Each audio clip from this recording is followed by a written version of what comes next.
Përshëndetje të gjithëve.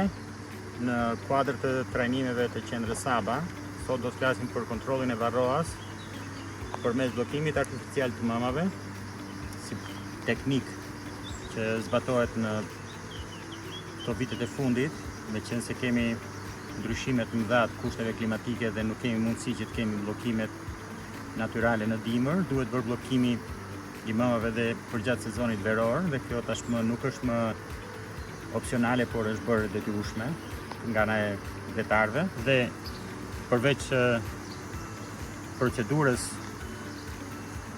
të bllokimit artificial të bllokimit të mamave, kontrolli varroas pastaj shoqërohet me trajtimin me acidin oksalik me pika, që është i njëjtë me dozat e trajtimit me acidin oksalik radikal dimëror, domethënë në dozim të përgatitjes dhe gjithashtu edhe në sasinë që duhet hedhur për çdo hapësirë midis dy kornizave të mbushura me blet.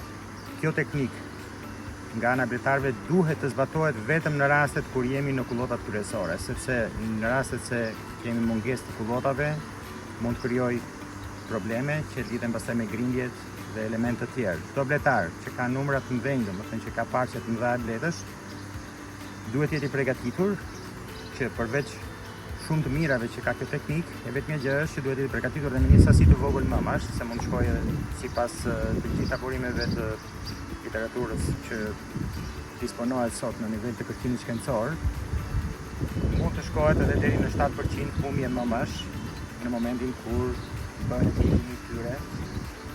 Teknika konsiston në përdorimin e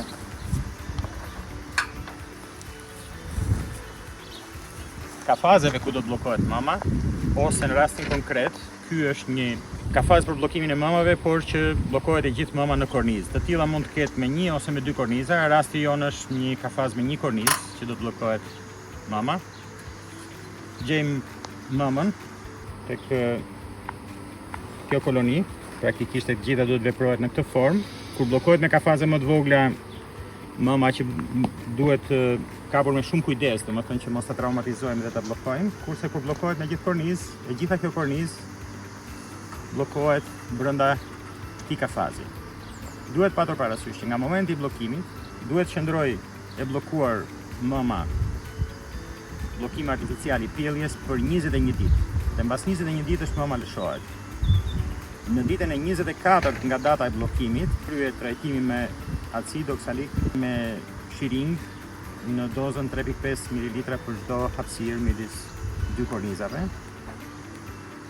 Dhe kjo metodë e ka shkallën e efikasitetit e ka 98% për kontrollin e varroas. Futëm kornizën bashkë me mamën. Bëjmë bllokimin e saj përfundimisht. E pozicionojmë brenda pjesës foles, sepse në këtë periudhë të vitit, kur bëhet fjalë për kullotat kryesore, bletët janë me kate, edhe pastaj do të vendosim diafragmën, edhe ta lëmë siç tham për 21 ditë të bllokuar. Pas 21 ditësh e heqim kornizën me pjellje dhe kornizat me pjellje